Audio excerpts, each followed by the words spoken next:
Bueno, muchas gracias. Bueno, gracias por estar por acá.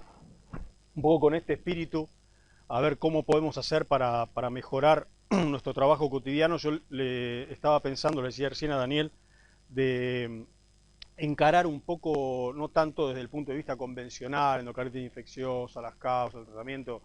Hay guías para eso, ustedes se van a poder explayar con las guías que hay disponibles, pero un poco tratar de compartir con ustedes, de acuerdo a lo que vemos en la práctica diaria, cómo hacemos para manejar esta, o qué hace falta para manejar esta enfermedad y que no tenga la mortalidad que tenemos con la endocarditis aún hoy en Argentina, ¿no?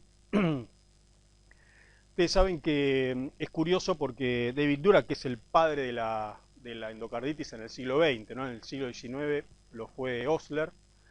David Durack dice que conocemos la fisiopatología de la enfermedad, tenemos métodos diagnósticos, tenemos antibióticos, pero lo cierto es que no hemos podido variar demasiado la mortalidad de la endocarditis. Ustedes saben que han cambiado muchas cosas de la enfermedad y entonces vamos a ver eh, un poquito algunos puntos de esto, ¿no? que ha cambiado de la epidemiología, de la forma de presentación, los germes, el diagnóstico, el tratamiento y el seguimiento, ¿no? Como les decía, la endocarditis era una enfermedad fatal, ¿no? Se morían todos los pacientes con endocarditis antes de la era antibiótica, y de hecho hay muchos personajes de la historia que murieron de endocarditis, ¿no? Mahler estuvo 8 meses con una endocarditis por viridans, hasta que finalmente se muere. Rodolfo Valentino, que era un actor del cine mudo, y Alzheimer, también se muere de una endocarditis bacteriana, ¿no? Y fíjense que eran todos tipos de la edad media, ¿no? 40, 50 años más o menos, se mueren jóvenes por endocarditis infecciosa, ¿no? ¿De qué hablamos cuando hablamos de mortalidad por endocarditis infecciosa? Bueno, la mortalidad hospitalaria global está entre un 11 y un 25%. Ustedes van a ver en la literatura que más o menos se mueren uno de cada 4 pacientes con endocarditis. Las asociadas a los cuidados de la salud, que cada vez están en aumento, es tipo de endocarditis y que es poco sospechada, por eso probablemente tenga esta mortalidad tan alta. Las que tienen complicaciones en el sistema nervioso también. Y fíjense esto, los pacientes que tienen endocarditis, a los 12 meses, uno de cada 3 pacientes están muertos, ¿no? Ustedes saben que hay un estudio, aparte del EIRA, que se hicieron 3 EIRAs, acabamos de terminar el tercero. Hay un grupo multicéntrico que se llama ICE, que coordina el grupo de Duke, que son un poco los que han desarrollado el tema de la endocarditis en todo el mundo, y que acá en Argentina participamos muy poquitos centros, el Cardiovascular de Buenos Aires, donde estamos nosotros, el Hospital Italiano, la Fundación Favaloro y el Sanatorio Trinidad Mitre. Cuando hablábamos del grupo, de este grupo de multicéntrico, que tiene como 70 centros en todo el mundo, la mortalidad a los 6 meses también era del 30%, ¿no? Evidentemente hay algo que pasa con los pacientes con endocarditis que o no los tratamos bien, o no los seguimos bien, o algo está pasando por lo cual estos pacientes se mueren, ¿no? Y una mortalidad muy alta. Y en Argentina, ¿de qué hablamos cuando hablamos de mortalidad? Sabemos por los estudios EIRA que tenemos una mortalidad global del 24%, ¿no? Eso varía un poco de acuerdo a los centros, de acuerdo al tipo de endocarditis, si es una endocarditis válvula nativa, si es una protésica, ¿no? Fíjense, de acuerdo a la edad también, uno de cada 3 pacientes con endocarditis por aureus, que vamos a ver que es el germen más frecuente en Argentina, y la mortalidad a largo plazo, esto es de acuerdo a datos nuestros que presentamos en algún congreso de la Sociedad Argentina de Infectología, donde tenemos más o menos una mortalidad de 8% por año, tenemos posibilidad de seguir a los pacientes más de 400 episodios de endocarditis que presentamos el año pasado, un poco la experiencia nuestra en casi 15 años que estamos trabajando en el cardiovascular de Buenos Aires. Es decir que la verdad que tiene una mortalidad muy alta. Como comparación, siempre a mí me gusta recordarle a los cardiólogos del cardiovascular que una enfermedad como es el infarto agudo de miocardio, ustedes ya saben, con obstrucción completa de la arteria coronaria, ya con supra-ST, la mortalidad hospitalaria varía en Argentina entre un 3 a un 8%, ¿no? El ICVA más o menos es 3 a 5%. Así que, fíjense, del 3 a 5%, 10 veces más es la la mortalidad de la endocarditis en la Argentina, ¿no? Nosotros en el cardiovascular tenemos una mortalidad un poquito más baja, el 17%, pero los mejores centros en el mundo más o menos tienen un 11% de mortalidad. ¿Y de qué se mueren los pacientes? Se mueren de insuficiencia cardíaca, se mueren de stroke, cualquiera de sus formas, por progresión de la enfermedad, por sepsis u otras complicaciones, entre las cuales cada vez se ve más la muerte súbita, ¿no? 10% de los pacientes hacen muerte súbita, ¿no? Tanto durante la fase aguda como después en el seguimiento, ¿no? Así que estas son un poco las causas de muerte en los pacientes con endocarditis. Entonces yo armé un poco qué podemos desde el punto de vista clínico, seguramente que todos vamos a acordar en estas estrategias, cómo hacer para evitar que los pacientes con endocarditis se mueran, ¿no? Y se mueran tanto como se mueren, ¿no? ¿Qué podemos hacer? Bueno, reconocer la enfermedad, o sea, hacer el diagnóstico, emplear las herramientas con las que contamos, interpretar los resultados, darle antibióticos, consultar a los cirujanos y seguirlos, ¿no? Entonces vamos a ver un poquito cómo hacemos, no solo las dificultades que vemos en la práctica diaria, tanto en el instituto como en otros lugares que nos piden consulta acerca de la enfermedad, ¿no? Fíjense, reconocer la enfermedad. Se calcula que hay 20.000 casos nuevos en Estados Unidos y más o menos se calcula entre 30 a 100 casos por millón de habitantes por año, o sea que en Argentina tendría que haber esta cifra por año. Sin embargo, en el EIRA-2, que duró más o menos un año y medio, el reclutamiento, juntamos 500 casos, un estudio multicéntrico, el estudio más importante de Latinoamérica en cuanto a la cantidad de centros y la cantidad de casos que juntamos, que en el EIRA 3, que hay 3 EIRAs de cada 10 años, ¿no? Se hizo el primero en el 91, después se hizo en el 2001, y ahora acabamos de terminar, después de 2 años de reclutamiento, el EIRA 3, ¿no? Estamos viendo las diferencias que hay en cada uno de los años. Así que se ve que algo pasa porque no reconocemos todos los casos de endocarditis infecciosa, evidentemente, ¿no? Y fíjense que nos cuesta hacer el diagnóstico de la infección, ¿no? Demoramos 4 semanas más o menos hasta reconocer la enfermedad, y fíjense que en el EIRA 3, en los primeros 100 pacientes, el 40% se demoró por lo menos 4 semanas en hacer el diagnóstico de la enfermedad, y obviamente que eso seguro tiene impacto en la evolución de esta infección, ¿no? Así que sin duda es un problema clínico de difícil diagnóstico, ¿no? Pone a prueba el sentido clínico y el sentido crítico del clínico, sobre todo en estos tiempos, ¿no? ¿Por qué? Porque las formas de presentación clínica de la endocarditis ya no son las habituales. Seguramente ustedes aprendieron algo de esto cuando estaban en la facultad, como nosotros, pero cuando nosotros analizamos en endocarditis válvula nativa esta tríada, ¿no?, tan característica, ¿no? Fiebre, neurosoplo, esplenomegalia, menos del 30% de los pacientes con endocarditis en el EIRA-2 tenían esta tríada diagnóstica, ¿no? Menos del 30%, 26% más o menos, ¿no? Y cuando nos fijamos las lesiones, ¿no?, clásicas, Janeway, Osler, hemorragias en astilla, 11% de los pacientes tenían estas manifestaciones inmunológicas, ¿no?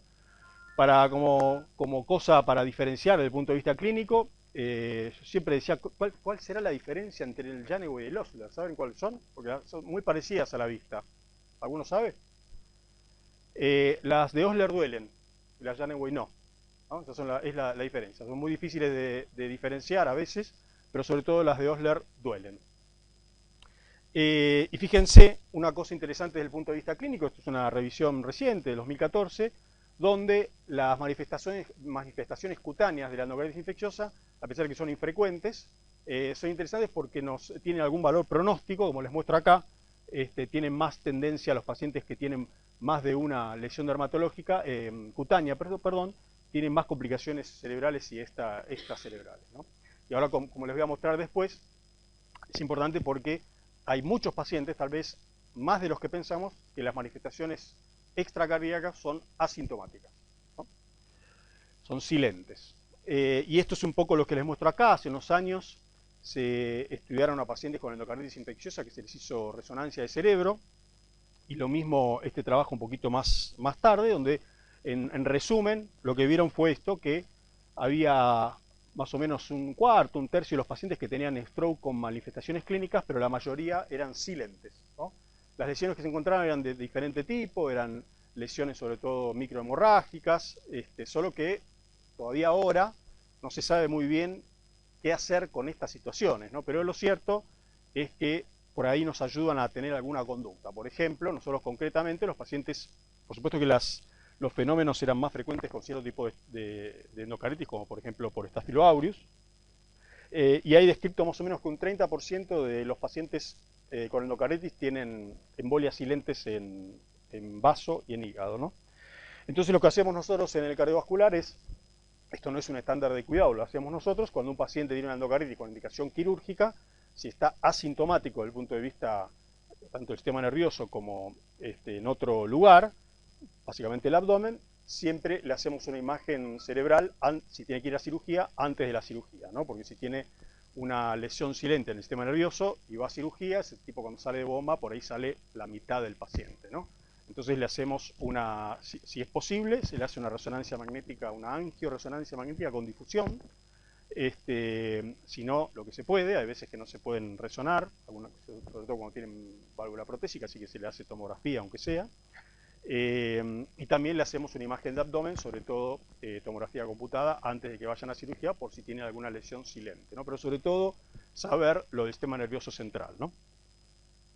Fíjense, el endocarditis le mostré recién en válvula nativa, fíjense en la protésica, un tercio solamente tienen fiebre, se presentan con fiebre solo, fiebre y nuevo soplo, fiebre e insuficiencia cardíaca. Esto es una causa muy común de consulta, ¿no? El instituto es prácticamente una gran unidad coronaria, pero tanto en unidad coronaria como en unidades de terapia intensiva, ustedes hacen medicina crítica, es muy común que nos consulten por pacientes que tienen fiebre y tienen insuficiencia cardíaca, ¿no?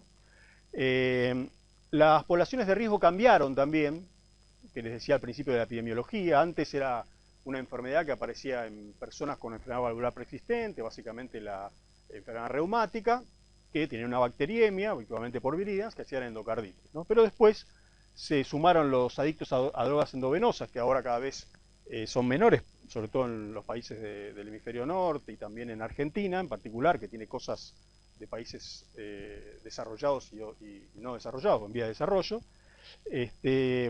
Disminuyó porque disminuyeron los hábitos de consumo, ¿no? Ahora no es tanto el consumo por drogas endovenosas, y cada vez en aumento las relacionadas a los cuidados de la salud. Y esto tiene una importancia porque están, como les decía, increyendo, y nosotros en general en el grupo AIS lo que hacemos es usar esta definición, ¿no? Donde el paciente, que puede ser nosocomial o no nosocomial ya saben, más de 48 horas de internación, y la no nosocomial adherimos a la propuesta de Friedman, donde el paciente paradigmático es el paciente que está en hemodiálisis, ¿no? Que no está internado, pero está en estrecho contacto con los cuidados de la salud.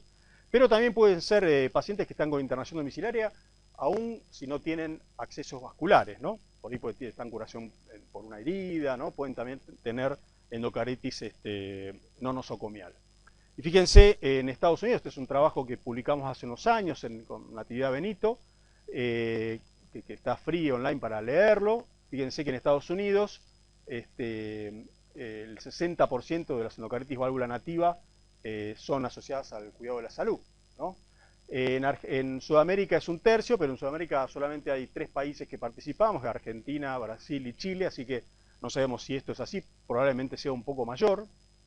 Fíjense que un tercio no tienen enfermedad predisponente, 70% tienen antecedentes de procedimientos intravasculares, pero fíjense que hay un 30% que no.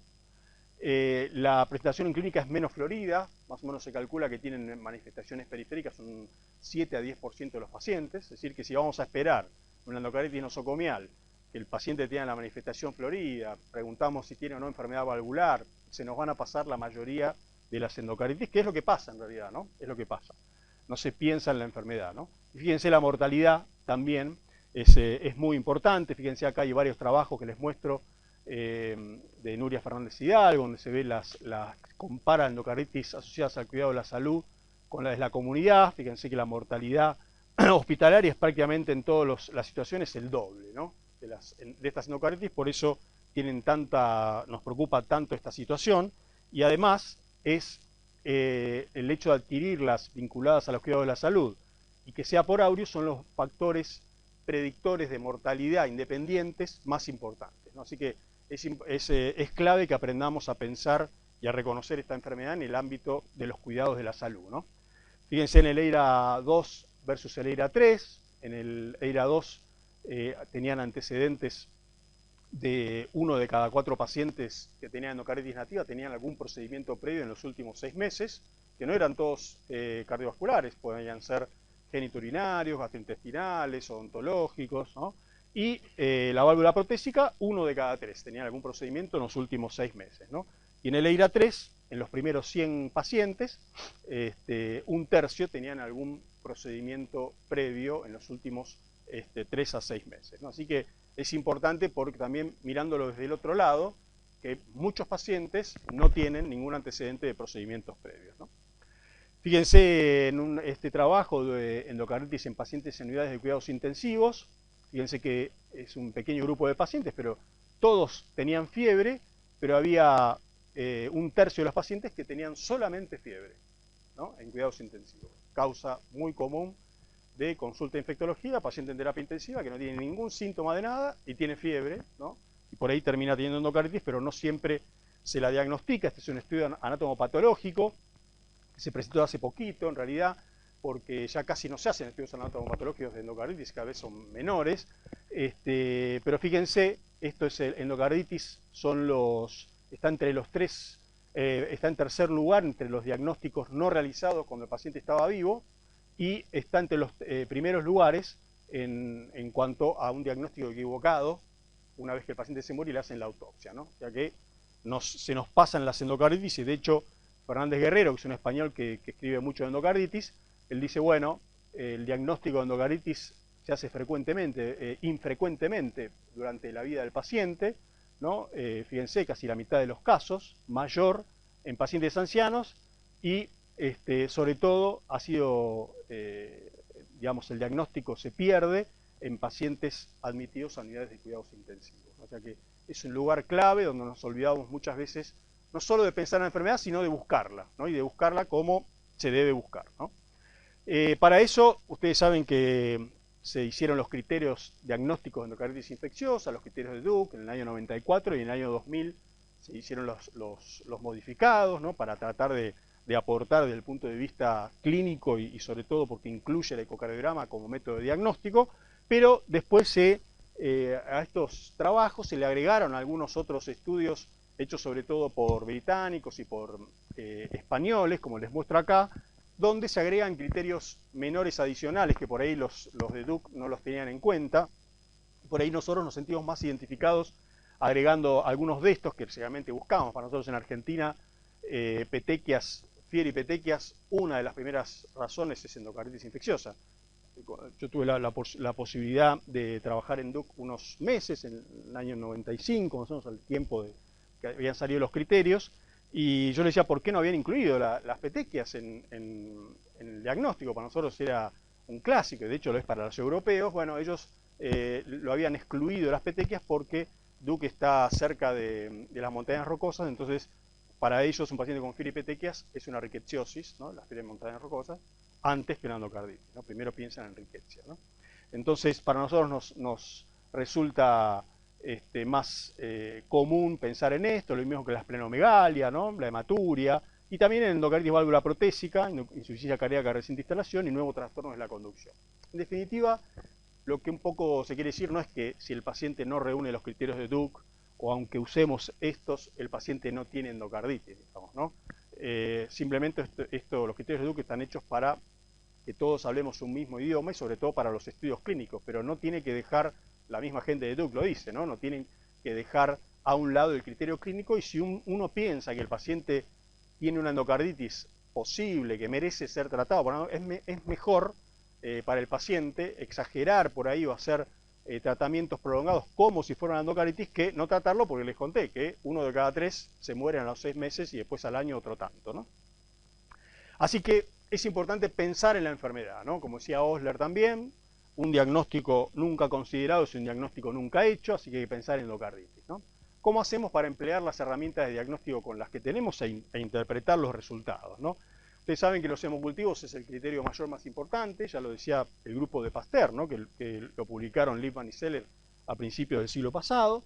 los hemocultivos son la forma de diagnóstico de la enfermedad. Pero muchas veces no pedimos los hemocultivos correctamente. Fíjense qué problema, digamos, pero pasa que no pedimos la cantidad de sangre que hace falta, ¿no?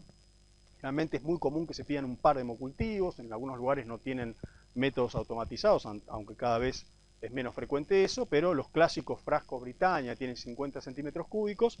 Si uno le pide, fíjense, dos frascos, ¿no? El que le sacan 10 centímetros cúbicos, la posibilidad de hacer diagnóstico de endocarditis válvula nativa no llega al 30%, ¿no? Entonces es importante saber que los pacientes hay que sacarse por lo menos 30 centímetros cúbicos cuando uno sospecha válvula nativa, porque se ha establecido que es un 3% por cada mililitro de sangre obtenido la tasa de recuperación de microorganismos, entonces hay que sacarle bastante sangre. Y muchas veces en las endocarditis válvula protésica, que son endocarditis de bajo inóculo, que a veces no se encuentran los gérmenes con los hemocultivos habituales, a veces hemos sacado 12, 18 frascos de hemocultivos y crecen los últimos frascos, crece algún germen, ¿eh? Entonces hay que pensar también en que hay que sacar más sangre al paciente para poder hacer diagnóstico. Pero no los clásicos 2 hemocultivos, no va, por lo menos tienen que ser 2 pares, ¿no? Porque por lo menos uno saca, ¿no? Si son los automatizados mejor, porque con 8 centímetros cúbicos se puede hacer, nosotros hacemos 3 habitualmente, y eso mejora un poquito el rescate microbiológico. Pero de usar los hemocultivos, usar la cantidad que hace falta, ¿no?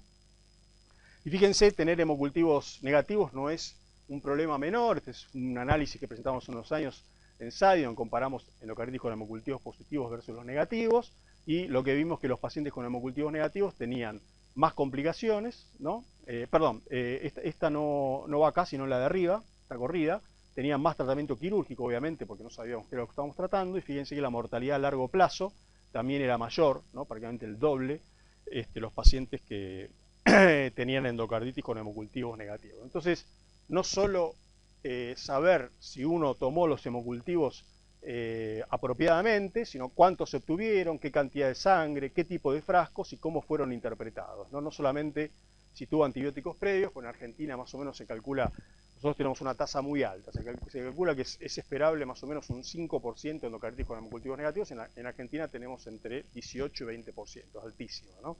Y de las cuales de esa el 60% es por antibióticos previos, ¿no?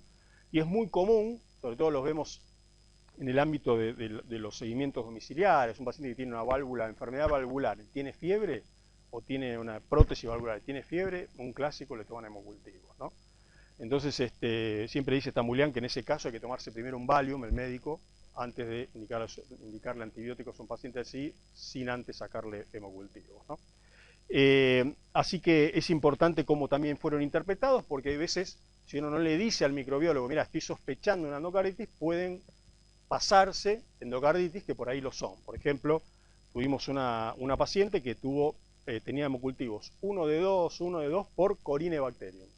1 de 2, nos llamaba el bacterio, mirá, están sacando mal los hemocultivos, me sale siempre uno positivo, están contaminando, tengo 1 de 2, mirá, la tipa tiene una prótesis valvular, hay que ver, qué sé yo, bueno, al final seguía teniendo 1 de 2, no tiene endocarditis bacteriana, se muere sin tratamiento adecuado o por demorar en el tratamiento, y lo mismo pasa con el coagulasa negativo. Si uno tiene 1 de 2, ojo, porque eso puede ser una endocarditis no es un contaminante, sino que puede ser una endocarditis. Entonces es importante identificar qué coagulasa negativo es y si son todos los mismos, no pensar que son contaminantes, ¿no? ¿Qué se llama bacteriemia continua persistente? Antes eran cuando los pacientes tenían todos los hemocultivos positivos, ¿no? Sin embargo, la gente de Duke también, Townsy Reller, que Reller era el jefe de microbiología de Duke, por lo menos cuando yo estaba, y fíjense, ¿no? 2 hemocultivos separados por al menos 12 horas para el mismo germen. O sea que si el paciente tiene hoy 1 de 2 coagulasa negativo y mañana le sacan otro, 1 de 2 coagulasa negativo, y así, ese paciente es muy probable que tenga una bacteriemia continua, ¿no? Entonces, eso nos tiene que hacer pensar en una endocarditis infecciosa, ¿no? Y fíjense esto también, la probabilidad de endocarditis en pacientes con bacteriemia inexplicada. Nosotros en infectología tenemos una frase que decimos que el germen orienta al foco, ¿no? Entonces, si tenemos un paciente con una bacteria por Escherichia coli, lo primero que pensamos es que tiene una infección urinaria. Buenísimo, ¿no? Sí, claro, entonces si tiene una salmonela, pensamos que era intestinal. Bueno, cuando uno tiene una bacteriemia por viridans o por Staphylococcus aureus, lo primero que tiene que pensar es que tiene endocarditis, ¿no? Sobre todo cuando tiene el grupo viridans. Y la segunda causa de bacteriemia por viridans, ¿cuál es? ¿Saben? Intraabdominal, sobre todo la vía biliar.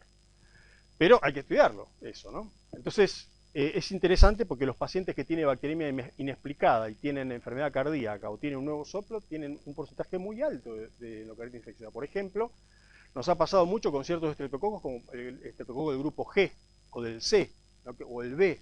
Muchas veces aparecen pacientes diabéticos, tienen por ahí puerta de entrada y uno dice, por ahí es por la infección de periparte blanda. Si ese tipo tiene una enfermedad valvular, de válvula nativa o tiene una prótesis, ojo que puede tener una endocarditis infecciosa, ¿no? Entonces hay que pensar también en ella, ¿no?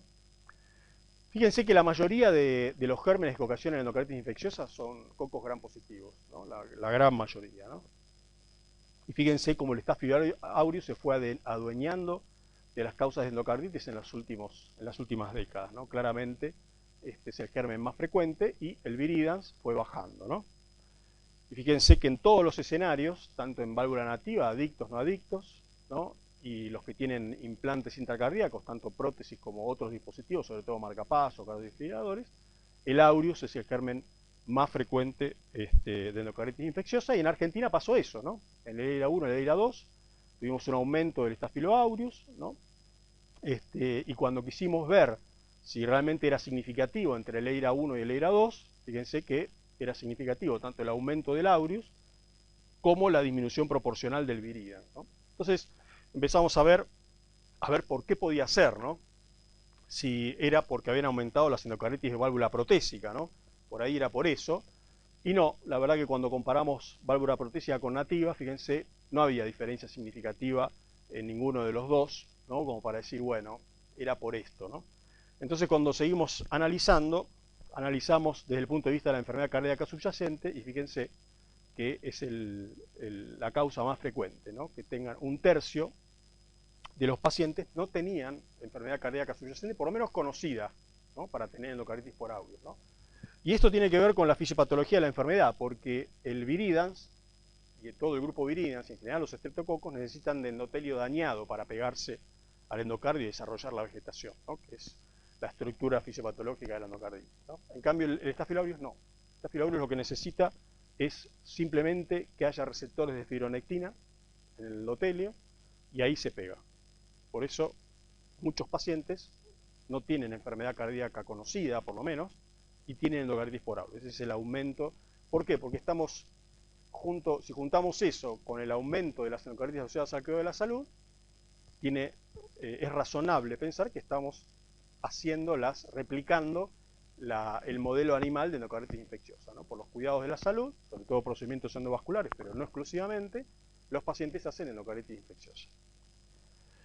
Y fíjense que en el EIRA 3, en los primeros 100 pacientes también, casi la mitad de los pacientes no tenían enfermedad cardíaca conocida. No significa que no la tengan, ¿no? Pero por ahí el paciente no lo sabe. Por ejemplo, la aorta bicúspide es la lesión más frecuente como causa enfermedad subyacente en los menores de 50 años, y el 80% no sabe que tienen aorta bicúspide, ¿no? Entonces es importante también tener en cuenta eso, ¿no? Bueno, así que en definitiva la bacteriemia por aureus es criterio mayor, así como tenemos las bacteriemias por viridans. Paciente con bacteriemia por aureus, hay que estudiarlo. Entonces, cuando apareció esto, ¿con qué? Con transesofágico. Todo el mundo dijo, uy, no, ¿cómo? ¿A todos los tipos con transesofágico? ¿Cómo no podemos diferenciar algunos que tengan que ser estudiados más que otros? Bueno, entonces se establecieron varios scores, pero este es uno que es muy práctico desde el punto de vista clínico. ¿A qué paciente se le va a hacer un eco transesofágico sí o sí? Son los pacientes que tienen bacteriemia por aureus, tienen fiebre más allá de las 72 horas de tratamiento útil, que tienen hemocultivos positivos al cabo de 48 o 96 horas de tratamiento útil, que tienen válvula protésica o algún implante intracardíaco como marcapaso, y que tienen focos a distancia. Fíjense que son cosas muy sencillas, porque hay que tomarle la fiebre, hay que pedirle hemocultivos, ¿no? Y hay que ver si tiene algún implante intracardíaco, ¿no? Y estos pacientes tienen un valor predictivo de desarrollar endocarditis muy alto. ¿Y cuándo? No solamente en la fase aguda, sino durante los siguientes 3 meses. De manera que un paciente, en la vida real, ustedes lo están tratando, que tiene una bacteriemia asociada a catéter por Staphylococcus aureus, que sea un vecino sensible, ese tipo, hay que hacerle un ecocardiograma, por lo menos un transtorácico. Si tiene alguno de estos criterios, ese tipo además no se puede ir a su casa sin un eco transesofágico, porque eso define la duración del tratamiento. Saben que las bacteriemias no complicadas por Staphylococcus aureus se tratan no menos de 2 semanas, porque si no la posibilidad de recaída o de fracaso es muy alta, si son menos de 14 días. Y las complicadas se tratan 6 semanas, ¿no? Entonces es muy importante. Y ese tipo cuando se va a su casa, aunque sea tratamiento 2 semanas, prolijo, por ahí este tipo no hizo endocarditis, se le dice el eco transesofágico y se fue a su casa, ese tipo tiene que ser seguido en los siguientes 3 meses porque puede tener manifestaciones en forma tardía. Fíjense lo de Leira también, Leira 3 en los primeros 100 pacientes que presentamos en el 2014 en el Congreso de la SAC, el Staphylococcus aureus es el germen sigue siendo el más frecuente, y fíjense quién es el segundo, ¿no? El enterococo. Y esto no son infecciones asociadas al cuidado de la salud, ¿qué son? ¿No? El enterococo superó al viridans, ¿no? Y ahora en el último recuento, que no son de los definitivos, pero el coagulasa negativo se está metiendo acá junto con el enterococo y el viridans está quedando un poco rezagado. Así que es importante saber también que el enterococo es causa de endocarditis infecciosa. Y otra cosa que suelen olvidarse tanto los cardiólogos como los clínicos, como los terapistas y los mismos infectólogos, es pedir las serologías, ¿no? En el paciente con hemocultivos negativos, si no le pide las serologías de acuerdo a la epidemiología, Bruselas, alguna riqueza que podamos tener, sobre todo en la provincia de Buenos Aires. Bueno, esos pacientes uno tiene un rédito diagnóstico de hasta el 10%, o sea que incrementa el rédito diagnóstico 10%. Así que es importante recordar hacer las serologías, ¿no? Fíjense, pacientes con sospecha de endocarditis, hacer transtorácico sin demora. Si tiene material protésico, ya sea válvula o marcapaso, es mejor directamente hacer el transesofágico porque tiene una sensibilidad mucho más alta que hacer el transtorácico. Pero sobre todo, esto ustedes ya lo saben, es importante que si el ecocardiograma inicial es negativo, hay que repetirlo. Sobre todo en las endocarditis adquiridas en el ámbito nosocomial o no nosocomial, porque esos pacientes en terapia intensiva con fiebre, por ahí uno les hace el ecocardiograma al principio y no les ve nada, porque demora un poquito en hacerse la vegetación o la lesión valvular. Entonces uno tiene que repetirlo. Nosotros, de acuerdo al paciente, lo repetimos entre el quinto, el séptimo día, a veces 10 días, de acuerdo a la evolución, y eso incrementa el rédito de diagnóstico más o menos un 15 o un 20%. Eso es mucho, porque definir con eso la duración del tratamiento es muy importante para el paciente, no subtratarlo, ¿no? Y eso también tiene impacto, como les decía al principio, en la mortalidad, ¿no? Hay otros métodos que están desarrollándose y que tienen bastante, son promisorios en el diagnóstico de la endocarditis, ¿no? Como la tomografía multislice, la resonancia magnética, y sobre todo estamos adquiriendo experiencia en el uso del PET, ¿no? Que parecería que tiene un valor en el diagnóstico, sobre todo en los pacientes que tienen implantes intracardíacos, tanto marcapasos como válvula protésica, que colaboran con el diagnóstico de endocarditis infecciosa, y estamos haciendo alguna experiencia también con un sistema que es el ecocardiograma intracardíaco, ¿no? Que es una sonda que se pone, lo usan activamente los electrofisiólogos o los hemodinamistas, ¿no? Le hacen un ecocardiograma intracardíaco, también hay algunas experiencias en ese sentido, y nosotros estamos aprendiendo también en esa dirección. Tratamiento antibiótico, esto es una parte, le voy a decir ahora, pero después vamos a fortalecer el tema del tratamiento del Staphylococcus aureus. Saben que Fleming, por suerte en esta se equivocó, él decía que la penicilina no iba a servir para el tratamiento de endocarditis infecciosa, que se morían todos, pero por suerte se equivocó y fue muy útil el manejo de la infección, pero fíjense que tenemos problemas porque muchas veces no se trata bien la endocarditis infecciosa, como dice Pilar Tornós, que es una cardióloga que escribe mucho endocarditis, o Dalton, ¿no? que dice en forma irónica por qué jorobar con las guías de endocarditis infecciosa. Pero él, cuando hizo un estudio en Nueva Zelanda, él es de ese país, él vio que había solamente un 60% que estaban apropiados los tratamientos de acuerdo a las guías clínicas. Los errores más comunes eran dosis y tratamientos cortos, y cuando se emplearon las guías el porcentaje de éxito era notablemente diferente, y la verdad que hay un montón de guías que están online, que están free, uno puede acceder libremente, tiene la Sociedad Argentina de Cardiología, las acabamos de actualizar hace poquitito, tiene la SADI, tienen la American Heart, digamos, la Sociedad Europea de Cardiología, tienen guías, así que úsenlas porque van a mejorar seguramente la evolución de sus pacientes. Pero básicamente el concepto es que, dadas las características fisiopatológicas de la enfermedad, de la vegetación propiamente, el tratamiento tiene que ser prolongado y con antibióticos, con dosis altas de antibióticos, ¿no? Y prolongado, no menos de 4 semanas, ¿no? Ustedes saben que no es lo mismo cualquier antibiótico, ¿no? Generalmente los beta-lactámicos, que son los que se usan más en esta infección, tipo de infección, tienen un patrón de gradiente, hay otros que tienen un patrón más homogéneo, y antibióticos como los glucopéptidos, que son muy deficientes en ese sentido, apenas quedan concentrados en la periferia de la vegetación. Entonces no es lo mismo utilizar una droga que otra, ¿no? Ya vamos a ver inclusive después. A principios de este nuevo siglo, el siglo XXI, empezaron a salir muchos trabajos cuestionando el uso, los tratamientos de endocarditis infecciosa, que tienen 60 años o más, ¿no? Cuando se implementaron las primeras estrategias, y se empezó a cuestionar un poco el rol de los aminoglucósidos, ¿no? Entonces, yo les muestro solamente uno de ellos, de Falagas, donde él ve que beta-lactámicos versus beta-lactámicos y aminoglucósidos en diferentes endocarditis infecciosa, la mayoría eran por Staphylo aureus, pero había había también por viridans. Fíjense que no hay diferencia ni en la cura clínica ni en la mortalidad de la infección, ¿no? Y cuando uno ve, por ejemplo, de dónde sale en la década del 80, ¿no? Hace más de 30 años, la indicación de aminoglucósidos para endocarditis por Staphylococcus aureus meticilino sensible, en adictos endovenosos y no adictos, en realidad lo que vieron es que mejoraba la fiebre, ¿no?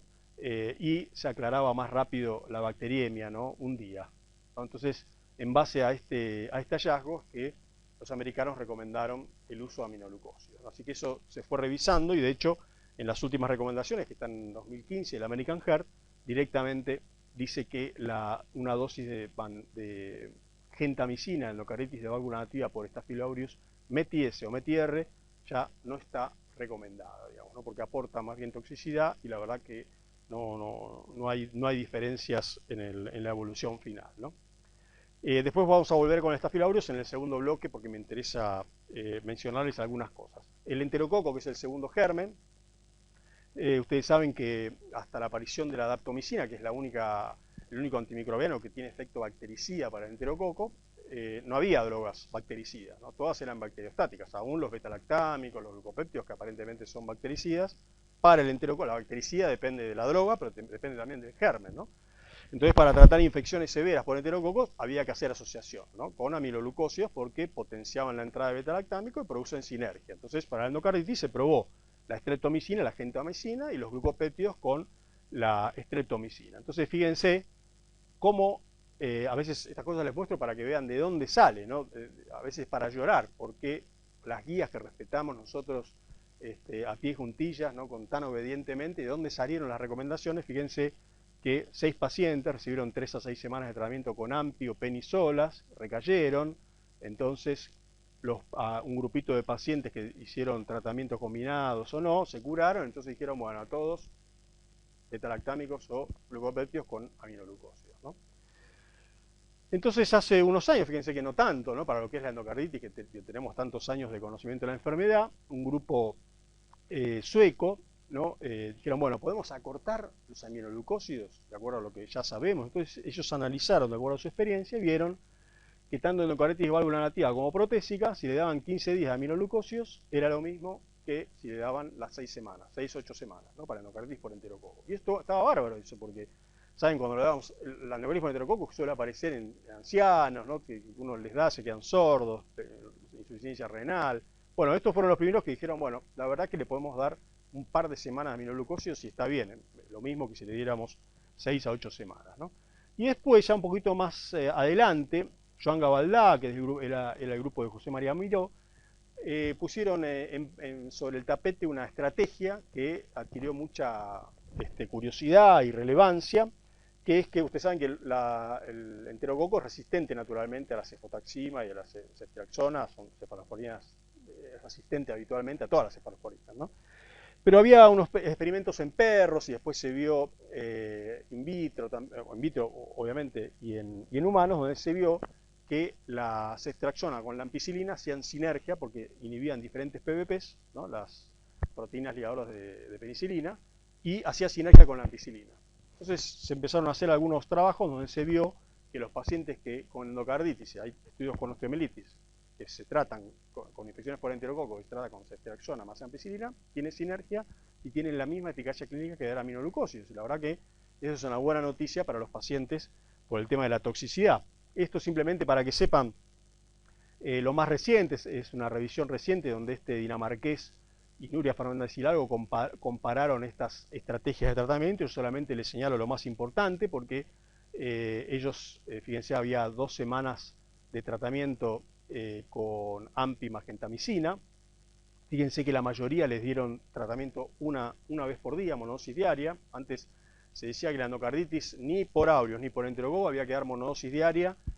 Y ahora estos comprobaron que estaba bien, que se podía dar, que tiene la misma eficacia clínica, y ellos vieron que estos esquemas de tratamiento sin aminoglucósidos son iguales que si uno le da ceftriaxona ampicilina. Así que esa es una estrategia que se usa actualmente en el manejo de la endocarditis por enterococo, y hay otras, por supuesto, como la daptomicina, con ampicilina, sin nunca darlas solas, pero es una estrategia que tiene menos toxicidad. La consulta quirúrgica, esto es una cosa importante porque fíjense que 1/3 de los pacientes en la fase aguda y otro tanto en forma programada se operan, ¿no? En la endocarditis infecciosa, ¿no? Y hay grupos como los franceses que al incrementar la indicación quirúrgica disminuyeron notablemente la mortalidad, ¿no? Entonces es una estrategia muy importante y lo que se discute actualmente en realidad es qué pacientes se benefician con la cirugía, sobre todo en la fase aguda, lo que se llama la cirugía temprana. No estamos todavía de acuerdo en qué se llama temprano, si es en la fase aguda de la enfermedad mientras está hospitalizado, si es en las primeras 2 semanas, si es en los primeros 7 días, si es en las primeras 48 horas. Más o menos hay un acuerdo cada vez más a pensar que temprano es dentro de la primera semana, ¿no? Fíjense en el EIRA 2, fíjense que había 1/3 de los pacientes que tenían indicación quirúrgica, pero había un grupito que no llegaba a la cirugía, y estas eran las estrategias más utilizadas, y no hubo diferencias entre el EIRA 1 y el 2 en cuanto a la mortalidad en los pacientes que se operaron y los que no se operaron, ¿no? Y cuando analizamos un poquito qué había pasado, fíjense que hay 1/3 de los centros que participaban que no tenían cirugía cardíaca disponible. Probablemente esos pacientes, cuando el problema que vemos muchas veces es que los tienen lugares que no tienen cirugía cardíaca disponible o que tienen cirugía cardíaca y no operan demasiado, y para los cirujanos la cirugía endocarditis es un dolor de cabeza porque ellos quieren hacer el reemplazo valvular, el bypass, y el paciente en 5 días se va a su casa. Y esto es muy demandante técnicamente. En el postoperatorio los pacientes se inflaman, los terapistas y los recuperólogos cortan clavos durante los primeros 3 días, entonces no les gusta demasiado y muchas veces derivan a los pacientes tarde, ¿no? Cuando llegan al centro nos los mandan tarde, ¿no? Entonces nosotros la sugerencia es que la consulta quirúrgica debe hacerse siempre en endocarditis de corazón izquierdo, siempre que tenga insuficiencia cardíaca tanto al inicio como durante, porque es predictor no solamente de cirugía, sino de mortalidad, también en Argentina, con insuficiencia valvular, inestabilidad hemodinámica obviamente, complicaciones, y cuando están asociadas a implantes intracardíacos, porque muchas veces requieren de reemplazo o de retiro de esos implantes, ¿no? Pero la verdad que hasta ahora sigue estando vigente esto, que tiene que ver con la experiencia del lugar de trabajo. De hecho, nosotros ahora lo formalizamos, pero veníamos haciendo un endocarditis team, que le llaman ahora, desde siempre, más informalmente, pero ahora en los últimos 2 años formalizamos con reuniones periódicas, etcétera, y estamos viendo cómo nos va, y nos juntamos los ecocardiografistas, clínicos, cirujanos cardiovasculares, nosotros, y discutimos los pacientes entre todos y tomamos una conducta entre todos, ¿no? Y en ese sentido es más, los cirujanos también se sienten más acompañados, digamos, y también participan mucho más en estas estrategias que son complicadas, ¿no? Y por último, el seguimiento. El seguimiento, ustedes saben que el American Heart, seguramente alguno habrá leído, que recomendaba la realización de un ecocardiograma al finalizar el tratamiento. Pero cuando uno veía como muchas guías, eran opiniones de expertos, ¿no? La verdad que no había ningún trabajo que dijera por qué hay que hacerle un ecocardiograma al paciente que evoluciona bien con endocarditis infecciosa, por ejemplo, ¿no? De válvula nativa por virida, ¿no? Entonces, está bien, ¿para qué hacerle un ecocardiograma, ¿no? Y hace unos años, el grupo de la Clínica Mayo, que me facilitaron estos datos, porque están en el grupo AIS también, ellos analizaron retrospectivamente los pacientes que le hacían ecocardiograma al finalizar el tratamiento o muy cerquita de haber finalizado el tratamiento, ¿no? Entonces ellos vieron que había un 21% de los pacientes que tenían síntomas clínicas no resueltos. La mayoría era astenia, decaimiento, ni siquiera tenían fiebre, digamos. Los tipos se sentían mal, era la impresión del clínico, que decía, este tipo no arrancó, ¿viste? Cuando vos lo ves que no está del todo bien, cosas inespecíficas, le hacían un eco y la mayoría tenían nuevos hallazgos ecocardiográficos en donde se planteaba o continuar el tratamiento o retratamiento o cirugía. Tipos que estaban aparentemente bien, que solamente estaban un poco decaídos, porque tenían un poquito de anemia, hacían el eco y tenían alguna de estas conductas, ¿no? Y hay un estudio un poquito más reciente de un grupo coreano, si no me equivoco, donde ellos hicieron un estudio de cohortes, ¿no? En 10 años, ¿no?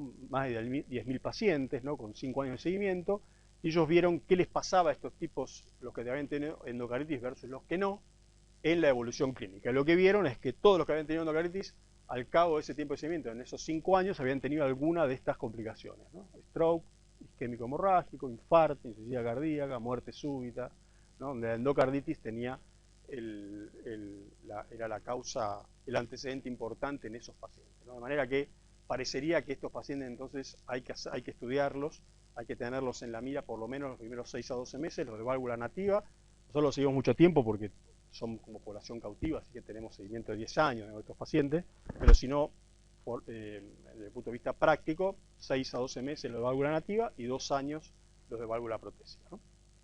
Entonces, como decíamos, reconocer la enfermedad a tiempo, ¿no? Acuérdense que nos cuesta, demoramos 4 semanas en hacer diagnóstico, emplear herramientas de diagnóstico apropiadamente, ¿no? Si tenemos un eco, tenemos dudas, el transtorácico hacemos el transesofágico, si hay dudas, repetirlo a los 7 a 10 días, interpretar los resultados con juicio crítico, administrar tratamiento antibiótico óptimo, que después de eso vamos a hablar un poquito más después, la consulta quirúrgica oportuna y el seguimiento prolongado, como les decía recién, ¿no? Así que bueno, esto no se puede hacer si no es en equipo, ¿no? Cada uno hablando de lo que sabe, incorporando a la gente, a los especialistas, al neurólogo cuando tiene un problema neurológico, al hematólogo, cuando hay que ver si hay que anticoagularlo, no anticoagularlo, suspender la anticoagulación, etcétera, ¿no? Hay que pensar y trabajar cada uno en lo que sabe, ¿no? Así que esperemos que ahora el nuevo EIRA nos dé información que nos ayude a manejar mejor la enfermedad, ¿no?